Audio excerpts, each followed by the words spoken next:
प्रणव ओम और भारत माता के श्री चरणों में नमन।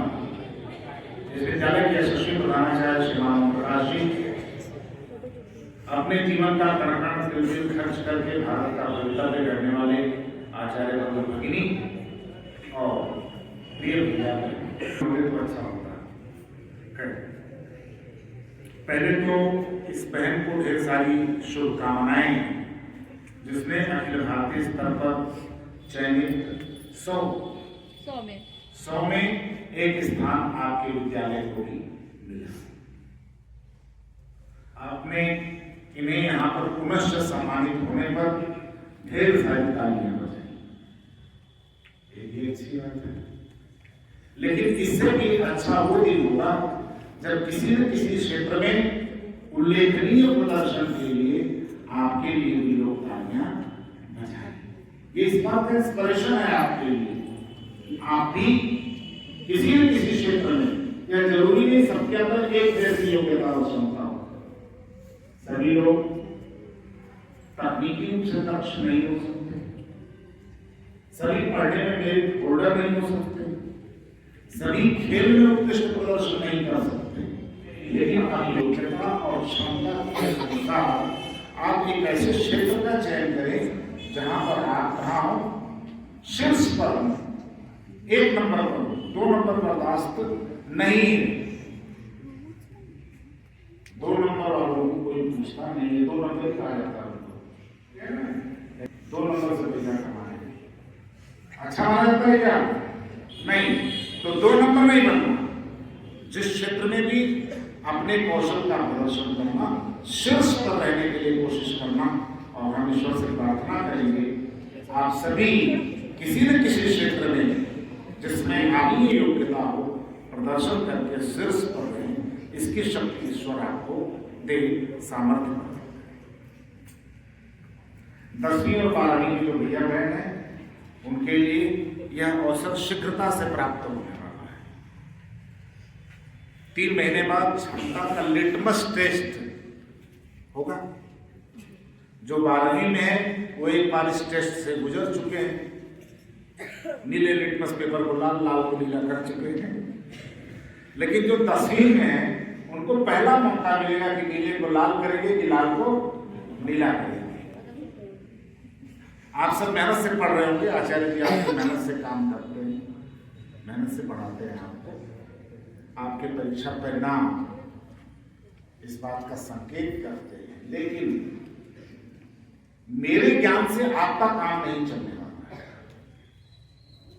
बताने वाला जो उसको आपने कितना आत्मसात किया, यह एक चरण हुआ। उसका दूसरा चरण है जितना आपको आ रहा है, जितना आपको आया, उसको आपने पुनश्च परीक्षा की कॉपी पर कितनी मात्रा में, किस कौशल से, सुंदरता के साथ उसको प्रस्तुत किया। प्रस्तुतिकरण की भी बड़ी वैल्यू होती है। इसके लिए आपको जी जान से जुड़ने की जरूरत है। कल मैंने आप लोगों के आचार्य जी लोगों से बात की, कुछ चर्चा की तकनीकी तौर पर। मुझे लगता है आज से वो कक्षा कक्ष में आपके साथ उनके कार्य व्यवहार में दिखाई पड़ेगा। आपके 2 प्री बोर्ड होने, परीक्षा की तिथियां आ गई, आपको पता भी चल गई होगी। पता चली कि नहीं? चल गई है ना? तो आपका पहला काम है, पहला प्री बोर्ड का जो रिजल्ट आपको मिले और दूसरे प्री बोर्ड का जो रिजल्ट आपको मिले, अगर दोनों के परिणाम में 15% का उन्नयन दिखाई पड़ा तो आपको 10 नंबर मिला था, उसका 1.5%, 15% बढ़ करके आपको 11.5 नंबर मिल गया। तो इसका मतलब कि आपकी सुधार की गति ठीक है, ये मैं मानता हूं। तो आप उस हिसाब से पूरे मनोयोग से आप प्री बोर्ड दे रहे हैं, फॉर्मेलिटी नहीं कर रहे हैं। आप मानिए कि आप बोर्ड की परीक्षा दे रहे हैं। पहला प्री बोर्ड दीजिए, दूसरा प्री बोर्ड दीजिए, और दोनों में 15% का अंतर दिख रहा है तो ये तय है आपको उच्च प्रतिशत के अंक प्राप्त करने से कोई रोक नहीं सकता।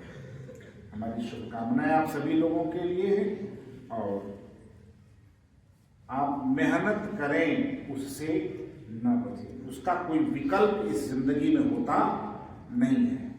बैठ करके सोचने से आप में से तमाम लोग रोज कल्पना करते होंगे, इस बार यूपी बोर्ड में हमारा नंबर आ जाता तो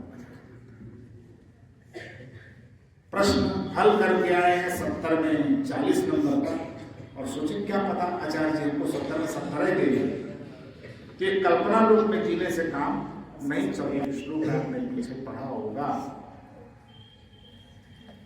जिसका एक अंतिम वाक्य है, पंच लाइन है, न सुप्तस्य सिन्नस्य प्रविशन्ति मुखे मृगाः। पूरा श्लोक है, उद्यमेन हि सिद्धन्ति कार्याणि न मनोति। सिर्फ कल्पना कर उपलब्धि हासिल नहीं होती है, उसके लिए पुरुषार्थ करना पड़ता है। वह करें, ईश्वर आपको सफल करे, इसके लिए ढेर सारी शुभकामनाएं। बहुत बहुत धन्यवाद। जय भारत, जय भारती, जय शिक्षा, जय संस्कृति।